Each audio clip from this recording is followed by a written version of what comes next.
ভালোবাসছি, সম্পর্ক করছি, আমি ভালো থাকতে চাইছি, ভালো থাকার জন্য এখানে গেছি। আপনি কি হিন্দু? আমি সেটা জানি না, আমি মন থেকে ওখানে যে হিন্দু ধর্ম পালনও করিনি, আর আমি ওকে মুসলমান হওয়ার জন্য সে চেষ্টায় ছিলাম, ও হবেও বলছিল, কিন্তু যাই হোক মানে যেভাবে হোক পারিবারিক চাপে আমি চলে আসতে বাধ্য হয়েছি, সে কাজ আর হয়নি। কিন্তু ধর্ম বিয়ে ত্যাগ করার করলেন জন্য কিভাবে আপনি? সেটা আমি জানি না, আমি অত কিছু বুঝি না। আমাকে না না, বলছে, আপনি তো এক মুসলমান, না আপনি হলে মুসলমান, ধর্ম বিয়ে ত্যাগ হবে করলেন না। কিভাবে? আপনি ধর্মটা ত্যাগ করলেন কোন প্রক্রিয়ায় সেটা একটু বলেন। এভিটোভিটের মাধ্যমে।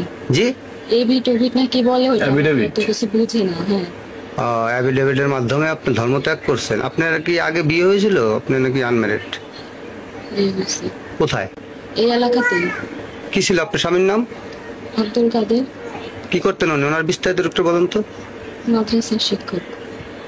আপনি ওনাকে ডিভোর্স দিয়েছেন বা তালাক দিয়েছেন এরকম কিছু? জি। তালাক দিয়েছেন? হ্যাঁ। তালাক দিয়ে তারপরে আপনি হলো ওই কি যেন এখানে হ্যাঁ, ওইখানে বিয়ে করছি। কাকে বিয়ে করছিলেন? সৈকত কর্মকার। আর তখন ওই এখন কি ওই সৈকত কর্মকারের সঙ্গে আপনি সংসার করেন কি? করতেছি না, দেখতেছি না, তো বাবার বাড়িতে আছে। বেড়াইতে আসছেন বাবার বাড়িতে? না, তাহলে কিভাবে? একবারে চলে আসছে। একভাবে চলে আসছেন। আপনি কি এখন হিন্দু না মুসলমান? মুসলমান। কিভাবে মুসলমান হলেন বলেন তো একটু।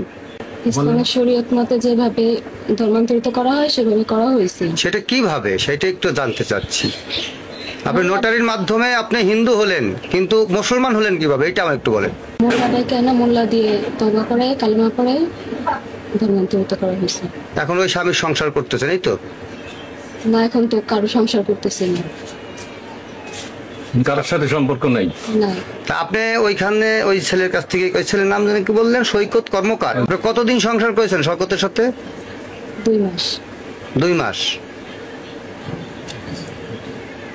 আচ্ছা, আপনি কিছু লোক বলতেছে যে আপনি ওইখানে গেলেন, হিন্দু হলেন, আবার চলে আসলেন, বাড়িতে রইলেন, মুসলমান হয়ে গেলেন, কিন্তু এর কোনো ডকুমেন্টস আপনার কাছে নেই মুসলমান হওয়ার, আছে? তাহলে আপনি কি এটা বিজনেস হিসেবে ধরছেন যে আপনি মন চালে এক জায়গায় গেলেন, আবার চলে আসলেন, ধর্ম ত্যাগ করলেন না, আবার টাকা নিয়ে চলে আসলেন? এটা কি, কোন থেকে যায় কথাটা? এটা কোন দিকে নিতে পারি আমরা বলেন? কি ভাবতে পারি? এটা কি এক প্রকারের বিজনেস মনে হয় না? কি যেন আপনার নাম? সাদিয়া ইসলাম সাথী। আর হিন্দু না হয়েছিলেন তখন নাম কি? সাথী কর্মকার।